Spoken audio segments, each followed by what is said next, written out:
Hello friends, good morning. നമ്മുടെ Kerala T V സീരിയലിലേക്ക് എല്ലാവർക്കും സ്വാഗതം. അങ്ങനെ ഇരു ചെവി അറിയാതെ നമ്മുടെ ജലജ പൂവായിട്ട് നവ്യയുടെ മുറിയിലെത്തി. അങ്ങനെ മുറിയിലെത്തി കഴിഞ്ഞപ്പോൾ നീ പറഞ്ഞ മുല്ലപ്പൂമാല എന്ന് പറഞ്ഞ കയ്യിലേക്ക് കൊടുത്തു. ഓഹോ, അപ്പോൾ പറഞ്ഞതുപോലെ ചെയ്യാനൊക്കെ അറിയാമല്ലേ? എത്ര പാടുപെട്ടിട്ടാണ് ഞാനിത് എടുത്തതെന്ന് അറിയാമോ എന്ന് ജലജ ചോദിച്ചപ്പം മരുമകൾക്ക് വേണ്ടി വേറെ റിസ്ക് ഒന്നും നിങ്ങൾ എടുക്കുന്നില്ലല്ലോ, അപ്പോൾ ഇതൊക്കെ നിങ്ങൾക്ക് സഹിക്കാവുന്നതേ ഉള്ളൂ എന്ന് പറയുന്ന നമ്മുടെ നവ്യയോട് ഞാൻ പറഞ്ഞല്ലോ, മാല എടുക്കാൻ ഞാൻ പോയ സമയത്ത് ജയേട്ടൻ എന്നെ കൈയോടെ പിടിച്ച കാര്യം അതൊന്നും കുഴപ്പമില്ല, നിങ്ങളൊരു കള്ളിയാണെന്നേ ഈ വീട്ടിലെല്ലാവർക്കും അറിയാം. അപ്പോൾ കള്ളിനീറ്റ എന്നും പറഞ്ഞിങ്ങനെ നിൽക്കും കേട്ടോ ജലജ. അപ്പോൾ എന്താ നിങ്ങളിപ്പോൾ മനസ്സിൽ പറഞ്ഞേ? കള്ളിനീറ്റ അമ്മയാണെന്നല്ലേ? അപ്പോൾ എന്ന് ഞാൻ പറഞ്ഞോ എന്ന് ജലജ നവ്യയോട് നേരം ചോദിച്ചു. നിങ്ങൾ എന്താണ് മനസ്സിൽ വിചാരിക്കുന്നതെന്ന് എനിക്ക് നന്നായിട്ട് അറിയാം അമ്മായിയമ്മയെന്ന് നമ്മുടെ നവ്യ നേരം പറയാം. പിന്നെ കൂടുതൽ നിങ്ങൾ എൻ്റെ മുന്നിൽ നിന്നൊന്നും പറയണ്ട, നിങ്ങൾ ആര് വേണമെങ്കിലും പറഞ്ഞു, എന്നാലും കുഴപ്പമില്ല. ഞാൻ പറഞ്ഞതേ സത്യം തന്നെയാണെന്ന് നമ്മുടെ നവ്യ. ഈ വീട്ടിലൊരു കള്ളി ഉണ്ടെങ്കിൽ അത് നിങ്ങൾ മാത്രമാണെന്ന് നമ്മുടെ നവ്യ ഇങ്ങനെ പറയുക. പിന്നെ നിങ്ങൾക്കിപ്പോൾ ഒരു പുതിയ കൂട്ടും കൂടെ വന്നിട്ടുണ്ട്, ഒരു പെരും കള്ളി. അതാണ് അനന്തപുരിയിലെ പുതിയ മരുമകൾ എന്ന് പറഞ്ഞു. ആ കൊച്ചതൊന്നും കേൾക്കണ്ട കേട്ടോ, കേട്ട് കഴിഞ്ഞാലേ അവൾ വീട് വിട്ട് പോയി കളയും അവളുടെ വീട്ടിലേക്കെന്ന് ജലജ പറഞ്ഞപ്പം ഞങ്ങളൊക്കെ തുടക്കത്തിൽ വീട് വിട്ട് പോയപ്പോൾ ഇവിടെയുള്ള എല്ലാവർക്കും ഭയങ്കര സന്തോഷമായിരുന്നല്ലോ. ആകെ കൂടെ അങ്ങനെ പോകരുതെന്ന് പറഞ്ഞത് ആ മുത്തശ്ശനും മുത്തശ്ശിയും മാത്രമാണ്. എന്നിട്ടിപ്പോൾ അത്യാവശ്യം നാട്ടിൽ അറിയാവുന്ന ആൾ വീട് വിട്ട് പോയി കഴിഞ്ഞാൽ എല്ലാവർക്കും എന്തൊരു സങ്കടമാണെന്നൊക്കെ നവ്യ ജലജയോട് ചോദിച്ചു. സ്വന്തം മരുമക്കളെ സ്നേഹിക്കാതെ ഇപ്പോൾ അവളെയല്ലേ നിങ്ങൾ മാതൃശേട്ടൻ്റെ അമ്മയൊക്കെ സ്നേഹിക്കുന്നത്? അതിനുള്ളത് നിങ്ങൾക്ക് കിട്ടും, അതിനൊരു ഇതുമില്ല. പിന്നെ നിങ്ങളുടെ സ്നേഹം ഏത് രീതിക്കുള്ളതാണെന്ന് അത് നിങ്ങൾക്ക് മാത്രമേ അറിയുള്ളൂ. സ്വന്തം കാര്യത്തിനല്ലാതെ മറ്റുള്ളവരെ സ്നേഹിക്കുന്ന ഒരു ഏർപ്പാട് നിങ്ങൾക്കില്ലല്ലോ, അതുകൊണ്ട് ഇനിയൊന്നും പറയണ്ടെന്ന് പറഞ്ഞു. നിനക്ക് മാല വേണമെന്ന് പറഞ്ഞു, അത് ഞാൻ കൊണ്ടു തന്നു. ഇനി വെറുതെ അതും ഇതും പറഞ്ഞ് ഉടക്കിയിട്ട് അടുത്ത ആവശ്യമൊന്നും എന്നോട് പറയരുത്. ഞാൻ പറയുന്നത് കേട്ടോണ്ട് നിന്നാലേ യാതൊരു കുഴപ്പം ഉണ്ടാവത്തില്ല. അല്ലാതെ ഉരുളയ്ക്ക് ഉപ്പേരി പോലെ മറുപടി പറഞ്ഞാലേ നിങ്ങളെ കൊണ്ട് ഞാൻ പലതും ചെയ്യിപ്പിക്കുമെന്ന് നമ്മുടെ നവ്യ ജലജയോട് പറയാം. പിന്നെ നിങ്ങൾക്കന്ന് പൂജയ്ക്ക് വെച്ച താലിമാല മോഷ്ടിക്കുമ്പോൾ ഭയങ്കര മിടുക്കായിരുന്നല്ലോ, എന്താ ഈ മുല്ലപ്പൂമാല മോഷ്ടിക്കാൻ ഇത്രയ്ക്ക് പേടി? അല്ല, അതിൻ്റെ ആവശ്യമുണ്ടോ? ഒരുപാട് പ്രയാസപ്പെട്ട് അന്ന് ആ മാലയെടുത്ത് എൻ്റെ അമ്മയുടെ ബാഗിൽ കൊണ്ടുവന്ന് വെച്ചതാണല്ലോ. അവിടെ 2 കർമ്മങ്ങളാണ് നിങ്ങൾ ചെയ്തിരിക്കുന്നത്. പൂജാമുറിയിലിരുന്ന സ്വർണ്ണമാല മോഷ്ടിച്ചു ഒന്ന്, പിന്നീട് അത് മറ്റൊരു മുറിയിലിരുന്ന എൻ്റെ അമ്മയുടെ ബാഗിൽ കൊണ്ടുപോയി വെക്കുകയും ചെയ്തു.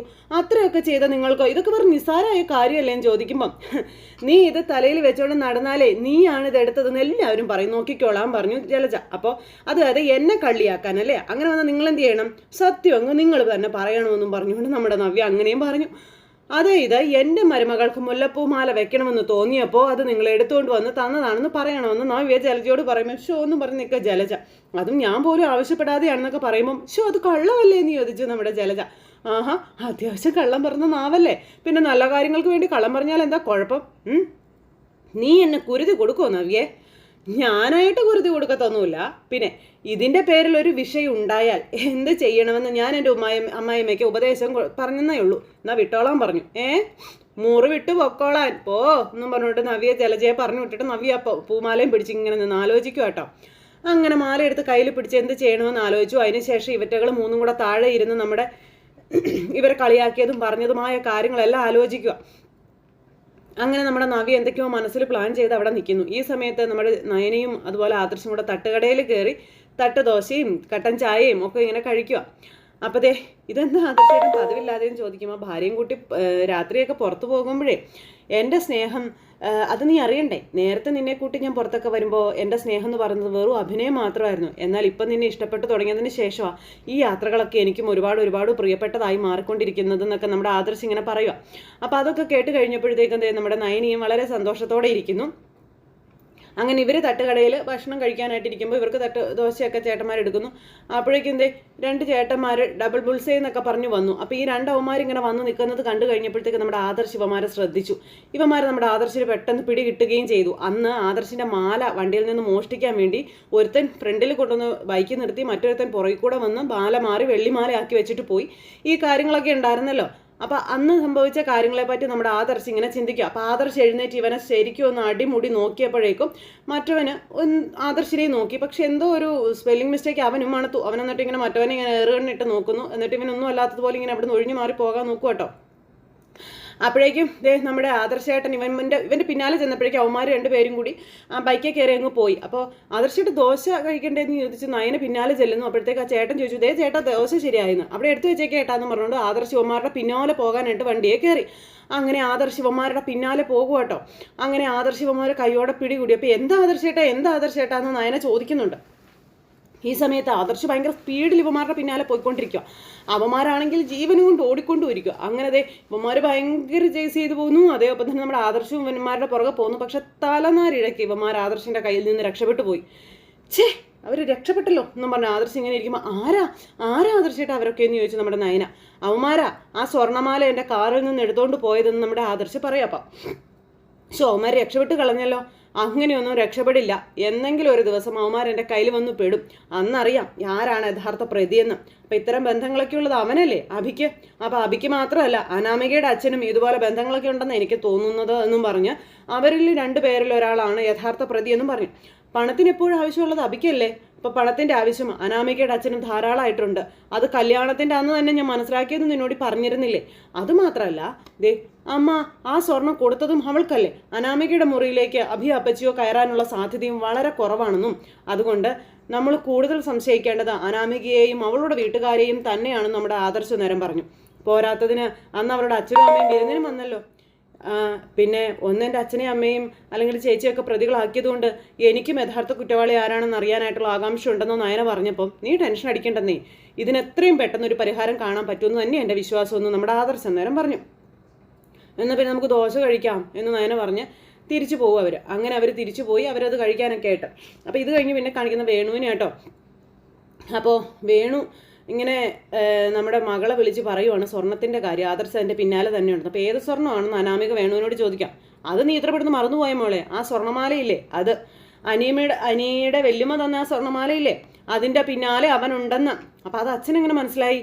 ഞാൻ ആ ഉപേന്ദ്രനാണല്ലോ സ്വർണം കൊടുത്തത്. അവനത് ആർക്കൊക്കെയോ കൈമാറി. അവസാനം ആ സ്വർണം മൂർത്തീസ് ജ്വല്ലറി തന്നെ ചേർന്നപ്പോഴാണ് ആദർശ് വലിയ കാര്യത്തിൽ അതുകൊണ്ട് അനന്തപുരിയിലേക്ക് വന്നത്. അനാമികയ്ക്ക് ടെൻഷനായി. അവൻ വരുന്ന വഴിക്ക് കാറിൽ നിന്ന് ആ സ്വർണം തട്ടിയെടുത്തത് ഗുണ്ടകളാണെന്ന് പറഞ്ഞു. അതിലൊരുത്തനെ ആദർശൻ ഇന്ന് പിന്തുടർന്ന് പിടിക്കാൻ ശ്രമിച്ചുവെന്ന് ഉപേന്ദ്രൻ ഇപ്പം എന്നെ വിളിച്ചു പറഞ്ഞെന്ന് പറഞ്ഞു. കുഴപ്പമാവുമോ? അപ്പം കേസൊക്കെ പിൻവലിച്ചല്ലോ, അതുകൊണ്ട് വലിയ കുഴപ്പവും കാര്യങ്ങളൊന്നും ഉണ്ടാവില്ല. എങ്കിലും ആദർശ് അതിൻ്റെ പിന്നിൽ ഇപ്പോഴും ഉണ്ട് എന്ന് പറയുകയായിരുന്നു എന്ന് വേണു മകളോട് പറയുക. പിന്നെ മോളെ അതുകൊണ്ട് അച്ഛൻ പറഞ്ഞത് എത്രയും പെട്ടെന്ന് നമ്മുടെ പാർട്ട് ക്ലിയർ ആക്കി അവിടുന്ന് അനിയുമായിട്ട് ഇറങ്ങണം എന്നുള്ളത്. അപ്പം അതെങ്ങനെ കഴിവച്ചാ? അതേപ്പറ്റി തന്നെയാണ് മോളെ ഞാനും ആലോചിച്ചുകൊണ്ടിരിക്കുന്നത്. എപ്പോഴാ എന്താ സംഭവിക്കുക എന്നൊന്നും അറിയാൻ പറ്റത്തില്ല. പിന്നെ എന്തായാലും ഞാനൊരു സൂചന നിനക്കങ്ങ് തന്നേ ഉള്ളൂ എന്നും പറഞ്ഞുകൊണ്ട് ഇങ്ങനെ അച്ഛൻ മോളോട് പറയണം. ഉപേന്ദ്രനാണ് ഇതിൻ്റെ പിന്നിലെന്ന് ആദർശ് അറിഞ്ഞു കഴിഞ്ഞാൽ പെട്ടത് തന്നെയാണ്. അന്ന് കല്യാണത്തിൻ്റെ അന്ന് ഉപേന്ദ്രനെ അവൻ കണ്ടതാണെന്ന് പറഞ്ഞപ്പം ഞാനിവിടെ തലയുയർത്തി പിടിച്ച് നിൽക്കുക അച്ഛാ, അതൊക്കെ തകർന്ന് വീഴാൻ ഒരു നിമിഷം മതി എന്ന് അനാമിക പറയുമ്പോൾ എനിക്കതെല്ലാം അറിയാം മോളെ. അതിന് മുന്നേ തന്നെ നമുക്ക് എന്തെങ്കിലും വഴിയൊക്കെ ഉണ്ടാക്കാം, നീ വിഷമിക്കല്ലേ, ടെൻഷൻ അടിക്കല്ലേ എന്നൊക്കെ പറഞ്ഞു അച്ഛൻ. പിന്നെ ഒരു അപകടം മണത്തപ്പം ഞാൻ നിന്നെ വിളിച്ച് പറഞ്ഞതേ ഉള്ളെന്നും പറഞ്ഞു. ശരി മോളെ എന്നും പറഞ്ഞു ഫോൺ അങ്ങ് കട്ട് ചെയ്തു. അനാമിക ടെൻഷൻ അടിച്ച് തെക്ക് വടക്ക് നടക്കാൻ തുടങ്ങി. ഇത് കഴിഞ്ഞ് പിന്നെ കാണിക്കുന്നത് നമ്മുടെ ജയൻ ഇങ്ങനെ അവിടെ വന്നിരുന്ന് ഭക്ഷണം കഴിക്കുക. അപ്പോൾ എന്തോ വർക്ക് ചെയ്തുകൊണ്ടിരിക്കുക. ആ സമയത്താണ് അങ്ങോട്ടേക്ക് ദേവയാനി വരുന്നത്. ദേവയാനി വന്നിട്ട് ചേട്ടാ അതെ ഇന്നും ചുറ്റാൻ പോയതായിരിക്കും 2 കൂടിയെന്ന് അല്ലേന്ന് ചോദിച്ചപ്പോൾ ചുറ്റട്ടോ, അവർ സിനിമയൊക്കെ കണ്ട് അടിച്ചു പൊളിച്ച് വരട്ടെ, ഈ സമയത്തൊക്കെ നമ്മൾ എവിടെയെല്ലാം പോയിരിക്കുന്നു എന്ന് ജയൻ ദേവയാനിയോട്. പിന്നെ നിന്റെ മോനും മരുമകൾക്ക് മാത്രം എന്തിനാ നീ ഇതൊക്കെ നിഷേധിക്കുന്നത്? ലോകത്തുള്ള എല്ലാ അമ്മായിമ്മമാരും ഇതുപോലൊക്കെ തന്നെയാണ്. മരുമക്കളും മക്കളും സന്തോഷിക്കുന്നവർക്ക് ഇഷ്ടമല്ല എന്നും പറഞ്ഞുകൊണ്ട് ഇങ്ങനെ പറയുമ്പം അനാമികയും കൊണ്ട് എവിടെ വേണമെങ്കിലും പോയിക്കോട്ടെ, എനിക്കതിൽ യാതൊരു കുഴപ്പവും ഇല്ല. പക്ഷേ അർഹതയില്ലാത്ത ഒരുത്തി അമിതമായി സന്തോഷിക്കുന്നത് എനിക്ക് കണ്ടു നിൽക്കാൻ പറ്റില്ല എന്ന് ദേവയാനി ജയനോട് പറയണം. അല്ല ചേട്ടാ, റൂമിലിരുന്ന് മുല്ലപ്പൂ എവിടെ പോയി? അത് നീ എടുത്തില്ലേ? ഇല്ല, ചേട്ടൻ എങ്ങനെ എടുത്തായിരുന്നോ? അപ്പം ഞാനെന്തിനാ അത് എടുക്കുന്നത്? എനിക്കതിൻ്റെ ആവശ്യമൊന്നുമില്ല. ഞാൻ അവിടെ എല്ലാം നോക്കി, എവിടെയും കണ്ടില്ല. അപ്പോൾ അത് ആരോ എടുത്തതാണെന്ന് ദേവയാനി പറയുമ്പം അങ്ങനെയെങ്കിൽ അത് ജലജയായിരിക്കും എന്ന് പറഞ്ഞു. അപ്പോൾ ജലജയോ? അവളെന്തിനാ എൻ്റെ മുല്ലപ്പൂ മാലയൊക്കെ എടുക്കുന്നേ? അപ്പോൾ അതൊന്നും എനിക്കറിയത്തില്ല. ഞാൻ നേരത്തെ റൂമിലേക്ക് വന്ന സമയത്തെ അവൾ പുറത്തുനിന്ന് അകത്തേക്ക് ഇങ്ങനെ ഒളിഞ്ഞു നോക്കി നിൽപ്പുണ്ടായിരുന്നു എന്ന് നമ്മുടെ ജയൻ പറഞ്ഞു. അപ്പോൾ എന്താ നോക്കുന്നതെന്ന് ചോദിച്ചപ്പോൾ ഒന്നും പറഞ്ഞില്ല എന്നും പറഞ്ഞു. പക്ഷേ അവളെന്തോ കള്ളത്തരം കാണിക്കാൻ വേണ്ടി വന്നതാണെന്ന് എനിക്ക് തോന്നിയെന്നും ജയൻ പറയാം. നാളെ രാവിലെ ഞാനത് താലത്തിൽ വെച്ച് അമ്പലത്തിൽ കൊണ്ടുപോകാൻ ഇരിക്കുകയായിരുന്നു എന്ന് പറഞ്ഞു. പിന്നെ എന്താ മുല്ലപ്പൂ വെക്കാതെ അമ്പലത്തിലേക്ക് പോയ ദൈവം നിന്നെ കാണത്തില്ലേ എന്ന് ജയൻ ചോദിക്കാം. എന്തായാലും നമ്മുടെ മുറിയിൽ കയറി മുല്ലപ്പൂ എടുക്കാൻ എത്രയുള്ള ധൈര്യമൊക്കെ അവൾക്ക് ഉണ്ടായോ എന്ന് ദേവയാനി ചോദിച്ചപ്പം അവൾ എന്താണ് എടുത്തതെന്നും എനിക്കറിയത്തില്ല കേട്ടോ, ഞാൻ അവളെ കണ്ട കാര്യം പറഞ്ഞതേ ഉള്ളൂ. അവൾ കള്ളിയെപ്പോലെ മുറിയിലേക്ക് ഒളിച്ചു നോക്കിയത് കൊണ്ട് ഞാൻ അങ്ങനെ ഒരു സംശയം പറഞ്ഞതേ ഉള്ളൂ എന്നും പറഞ്ഞു. ഈ വീടിനകത്ത് കള്ളത്തരം കാണിക്കുന്നത് അവളും അവളുടെ മോനും പിന്നെ നവ്യയും നയനയും മാത്രമാണെന്ന് ദേവയാനി പറഞ്ഞപ്പം അതിൽ നിന്ന് നീ നമ്മുടെ മരുമോളെ അങ്ങ് ഒഴിവാക്കിക്കോളാൻ പറഞ്ഞു ജയൻ. നമ്മൾ കള്ളം ചെയ്താലും നയന മോള് കള്ളം ചെയ്യില്ല എന്ന് നമ്മുടെ ജയൻ പറഞ്ഞു. അപ്പോൾ അത് ജയേട്ടൻ്റെ വെറും വിശ്വാസമാണ്. പക്ഷേ എനിക്കതങ്ങനെയല്ല എന്ന് ദേവയാനി. അവളായി വീട്ടിലെ പെരും കള്ളി. അന്നാ സ്വർണം എടുത്ത് അവളുടെ അച്ഛന് കൊടുത്തതും അവൾ തന്നെയായിരിക്കും എന്ന് പറഞ്ഞപ്പം നിർത്തിക്കോണം. അതൊക്കെ പറഞ്ഞ് അവസാനിപ്പിച്ച കാര്യങ്ങളാണ്. ഇനി ഒന്നേന്ന് നീ തുടങ്ങാൻ നിൽക്കരുതെന്ന് പറയുമ്പം എന്തായാലും ഈ വീട്ടിലിപ്പോൾ ഒന്നും വിശ്വസിച്ച് വെക്കാൻ കഴിയില്ലെന്നും പറഞ്ഞുകൊണ്ട് ദേവയാനി അവിടെ നിന്ന് അങ്ങോട്ടേക്ക് പോയി. അന്നേരം ജയൻ ഇങ്ങനെ ആകെ ധർമ്മസങ്കടത്തിൽ അവിടെ നിൽക്കുക, ഇതുപോലൊരു പിശാചിനെ എങ്ങനെ ഒന്ന് മാറ്റിയെടുക്കും എന്ന് വിചാരിച്ച്. ഇത് കഴിഞ്ഞ് പിന്നെ കാണിക്കുന്നത് നമ്മുടെ അനിയാട്ടോ. അനി ഇങ്ങനെ റൂമിലിരുന്ന് ഭയങ്കര കഥയെഴുത്തും കാര്യങ്ങളൊക്കെ ആയിട്ടിരിക്കുന്ന സമയത്താണ് അനാമിക റൂമിലേക്ക് വരുമ്പോൾ അനി ഇവിടെ ഇരുന്ന് ഇങ്ങനെ എഴുതുന്നതൊക്കെ കണ്ട അനാമിക ഇങ്ങനെ വന്ന അനിയെ ഒരു വക ഇഷ്ടക്കേടോട് നോക്കിയിരിക്കാം. അവളെപ്പറ്റി അവൻ കവിത എഴുതുമായിരിക്കും എന്നും പറഞ്ഞുകൊണ്ട് ഇങ്ങനെ എന്നിട്ട് ഇവനോട് കൂടുതൽ അടുപ്പം കാണിക്കണമെന്നാണ് അമ്മ പറഞ്ഞിരിക്കുന്നത്. അതങ്ങ് അനുസരിച്ചേക്കാം എന്നും പറഞ്ഞ് ഇവൻ കൂടെ ഉണ്ടെങ്കിൽ പ്രയോജനങ്ങൾ ഒരുപാടാ എന്നും പറഞ്ഞുകൊണ്ട് ഇങ്ങനെ ഇരിക്കുമ്പോൾ അതേ റൂമിൽ ഒരു മുല്ലപ്പൂമാല തന്നെ ഇരിക്കണത് കണ്ടു. ഇത് കണ്ടു കഴിഞ്ഞപ്പോൾ അനാമികയ്ക്ക് ഇങ്ങനെ ഒരിത്. എന്നിട്ട് അനാമിക ഇങ്ങനെ നോക്കും കേട്ടോ, ഇവൻ എനിക്ക് വേണ്ടി വാങ്ങിച്ച മുല്ലപ്പൂവൊക്കെ ആണോ, ഇവൻ എന്നോട് സ്നേഹം തോന്നി തുടങ്ങിയോ, അതങ്ങനെ വരാൻ വഴിയില്ലല്ലോ എന്നൊക്കെ ഇങ്ങനെ ചിന്തിച്ചിട്ട് ഈ മുല്ലപ്പൂവൊക്കെ എടുത്ത് ഇങ്ങനെ കയ്യിൽ പിടിച്ചു. അങ്ങനെ ഈ മാല എടുത്തുകൊണ്ട് അനി നീയാണോ ഇത് വാങ്ങിയതെന്ന് ചോദിച്ചപ്പം ഞാനോ, പിന്നെ ഇവിടെ എങ്ങനെയാണ് മുല്ലപ്പൂ വന്നത്? അതൊന്നും എനിക്കറിയില്ലെന്ന് നമ്മുടെ അനി പറഞ്ഞു. ഞാനല്ലാതെ വേറെ ഏതെങ്കിലും പെണ്ണുങ്ങൾ ഇതിനകത്ത് കയറുന്നുണ്ടോ എന്ന് അനാമിക ചോദിച്ചപ്പം എൻ്റെ അമ്മയും വല്യമ്മയും ഉൾപ്പെടെ പലരും ഇവിടെ കയറാറുണ്ടോ. എന്താ അല്ല നീ മുല്ലപ്പൂ ഇവിടെ കൊണ്ടുവച്ചിട്ട് നാടകം കളിക്കുവാണോ എന്ന് ചോദിച്ചപ്പോൾ എനിക്കതിൻ്റെ ആവശ്യമില്ല എന്നും അനി പറഞ്ഞു. എന്നാൽ പിന്നെ നമ്മൾ തമ്മിൽ സ്നേഹിക്കാനായിട്ട് ഈ റൂമിൽ രണ്ടായിട്ട് കഴിയുകയാണെന്ന് മനസ്സിലാക്കിയിട്ട് മോളിൽ നിന്ന് ഗന്ധർവന്മാർ കൊണ്ടുവന്ന് ഇവിടെ ഇട്ടതായിരിക്കും ഈ മുല്ലപ്പൂ എന്നും അനാമിക ഇങ്ങനെ പറയുന്നു. അപ്പോൾ അതെടുത്ത് പോയി മണത്തൊക്കെ നോക്കി നല്ല മണമുണ്ട്, വിരിഞ്ഞ് വരുന്നതേ ഉള്ളൂ എന്നൊക്കെ പറഞ്ഞ് നീ ഇതെൻ്റെ തലയിലൊന്ന് വെച്ച് തരുമോ എന്ന് അനാമിക ചോദിച്ചു. അപ്പോൾ എനിക്ക് തലയിലൊന്നും വെച്ച് തരാൻ പറ്റത്തില്ലെന്ന് അനി പറഞ്ഞു. അല്ലെങ്കിൽ നീ നല്ല കാര്യങ്ങളൊന്നും ചെയ്യത്തില്ലല്ലോ, ഞാൻ തന്നെ തലയിൽ വെച്ചോളാം എന്ന് പറഞ്ഞ് അനാമിക പൂവൊക്കെ എടുത്ത് തലയിൽ വെച്ചാൽ സുന്ദരിയായിട്ട് ഇങ്ങനെ നിൽക്കാനായിട്ട് അങ്ങനെ ശ്രമിക്കും. പനിയെ സോപ്പിടാം അമ്മ പറഞ്ഞതുപോലെ. അപ്പോഴേക്കും എന്തേ ചൊറിയാൻ തുടങ്ങി. ഈ പൂ എടുത്തതും ഇതെന്താ കൈയൊക്കെ ചൊറിയുന്നേ എന്ന് അനാമിക അന്നേരം ചോദിച്ചു. പിന്നെ അങ്ങ് ചൊറിച്ചിൽ തുടങ്ങിയിട്ട് അനാമികയെ കൊണ്ടാറടങ്ങി ചൊറിഞ്ഞു. അപ്പോഴേക്കും എനിക്ക് ചിരി വന്നു കേട്ടോ. അനി ഇരുന്ന് ചിരിക്കുക, ഭയങ്കര ചൊറിച്ചിൽ അനാമിക നിന്ന്. അപ്പോൾ അനി ഇങ്ങനെ കൗതുകത്തോടെ നോക്കിയിരിക്കാം. അയ്യോ ചൊറിച്ചിൽ സഹിക്കുന്നില്ലല്ലോ എന്നും പറഞ്ഞുകൊണ്ട് അവിടെ നിന്ന് ഇറങ്ങിയ ഒരു ഒറ്റ ഓട്ടം. അപ്പോഴേക്കും അനി ഇങ്ങനെ ചിരിച്ചുകൊണ്ട് എന്നും പറഞ്ഞുകൊണ്ട് ഇങ്ങനെ അവിടെ ഇരിക്കുക. ആ പുറകെ നമ്മുടെ ജാനകി മകളോടൊപ്പം ചെല്ലുവാണ്, ചൊറിഞ്ഞും മാന്തിയും കൂടെ. ആ സമയത്ത് ദേവയാനി അവിടെ ഇരിക്കുമല്ലേ, ദേവയാനിയുടെ അടുത്തേക്കാണ് ഇവർ ചെല്ലുന്നത്. ജലജയും ഉണ്ട്. അപ്പോൾ ഇവർ രണ്ടുപേരും ഇരിക്കുമ്പോൾ അനാമിക ചൊറിഞ്ഞും മാന്തിയും ദേ ഇറങ്ങി വരുന്നു. അനാമിക ചൊറിഞ്ഞ് ഇറങ്ങി വരുന്ന സമയത്ത് എന്തു പറ്റി മോളെ എന്താ എന്ന് ചോദിച്ചുകൊണ്ട് ദേവയാനി അങ്ങ് പറന്നോ ചെല്ലുന്നത്. അപ്പോൾ ഏട്ടത്തിയുടെ മുറിയിലാണ് മുല്ലപ്പൂ ഇരുന്നത്, അത് പിന്നെ എങ്ങനെയാ മോളുടെ മുറിയിലെത്തിയത് എന്ന് ജാനകി ചോദിക്കുന്നു. അത് കേട്ടപ്പോൾ അയ്യോ അതെനിക്ക് അറിയില്ലല്ലോ, മുല്ലപ്പൂമാല കാണാതെ ഞാനും ജയേട്ടനും അവിടെയെല്ലാം തിരയുമായിരുന്നല്ലോ എന്ന് ദേവയാനി. എന്നാൽ അത് ആരോ മോളുടെ മുറിയിൽ കൊണ്ടുവന്ന് വെച്ചു എന്ന് ജാനകി പറയുക. വെറുതെ ഒന്നും കൊണ്ടുവച്ചതല്ല, ചൊറിയാനുള്ള പൊടി വിതറിയിട്ടാണ് കൊണ്ടുവന്ന് വെച്ചതെന്നും പറഞ്ഞുകൊണ്ട് ഇങ്ങനെ പറയും കേട്ടോ നേരത്തേക്ക് ഈ ജാനകി. അതിൽ തൊട്ടിട്ട് എൻ്റെ കയ്യും ചൊറിയുന്നുണ്ടെന്നൊക്കെ ജാനകി. അപ്പോൾ ജലജ ഇങ്ങനെ നോക്കി നിൽക്കാം. അയ്യോ ഇതൊന്ന് എടുത്ത് കള, ഞാനിപ്പോൾ ചൊറിഞ്ഞ് ചാവോന്ന് പറഞ്ഞുകൊണ്ട് ഇങ്ങനെ നമ്മുടെ അനാമിക പറയുമ്പോൾ എങ്ങനെയാണ് മോളെ എടുത്ത് കളയുന്നേ, അതിൽ തൊട്ട് ചൊറിയുമെന്ന് ജാനകി. അപ്പം മോളിങ് വന്നേ ബാ എന്നും പറഞ്ഞ് ഞാൻ എടുത്തു തരാമെന്ന് പറഞ്ഞുകൊണ്ട് ദേവയാനി ത്യാഗിയാണല്ലോ, ദേവയാനി ത്യാഗം ചെയ്യുക. ആ സമയത്ത് മാല എടുത്ത് ഇങ്ങനത്തെ ജലജയുടെ ദേഹത്തേക്ക് ചേന്നും പറഞ്ഞുകൊണ്ട് ജലജയുടെ ദേഹത്തും വീണു. എന്നാലിത് വല്ലാത്തൊരു പണിയായിപ്പോയല്ലോ എന്ന് ദേവയാനി. അതിനകത്ത് തൊട്ടപ്പോൾ തന്നെ കൈയെല്ലാം ചൊറിയുമോ ഇന്ന്, അതിനെന്തിനാ ഏട്ടത്തെ അതെടുത്ത് എൻ്റെ ദേഹത്തേക്ക് എറിഞ്ഞത്, എനിക്കും ചൊറിയുവാണല്ലോ എന്ന് പറഞ്ഞുകൊണ്ട് ജലജ. എന്നാൽ ഈ ചതി ആരായിരിക്കും ചെയ്തതെന്നും പറഞ്ഞ് ഇവരിങ്ങനെ നിൽക്കുമ്പോൾ നമ്മുടെ നവ്യ അങ്ങോട്ടേക്ക് വന്നു. എന്താ ഇവിടെ? അപ്പോൾ എന്താണെന്ന് പറയുന്നില്ല. ഈ മുല്ലപ്പൂമാല നീ ഒന്ന് എടുത്ത് കളയാൻ പറഞ്ഞു നവ്യയോട് ഈ ദേവയാനി. അപ്പോൾ നവ്യയുടെ അടുത്താണോ കളി, എന്തിനാ അതെടുത്ത് കളയുന്നേ, അപ്പം നീ ഒന്ന് എടുക്ക്, അപ്പോഴറിയാം എന്താ ഞങ്ങളിങ്ങനെ ഒന്ന് ചൊറിയുന്നതെന്നും പറഞ്ഞുകൊണ്ട് ഇങ്ങനെ നമ്മുടെ ദേവയാനി നവ്യയോട് പറഞ്ഞപ്പോൾ നവ്യയ്ക്ക് കാര്യം അറിയാമല്ലോ. നവ്യ ഇങ്ങനെ ജലജയെ നോക്കുക. അപ്പോൾ ഈ വീടിനകത്ത് ഒരു സമാധാനമില്ല, എപ്പോഴും എന്തെങ്കിലുമൊക്കെ പ്രശ്നങ്ങളാണെന്നും പറഞ്ഞുകൊണ്ട് അനാമിക എന്നിട്ട് അവിടെ നിന്ന് ഇങ്ങനെ നല്ല വെള്ള ചമഞ്ഞ് പറയുന്നു.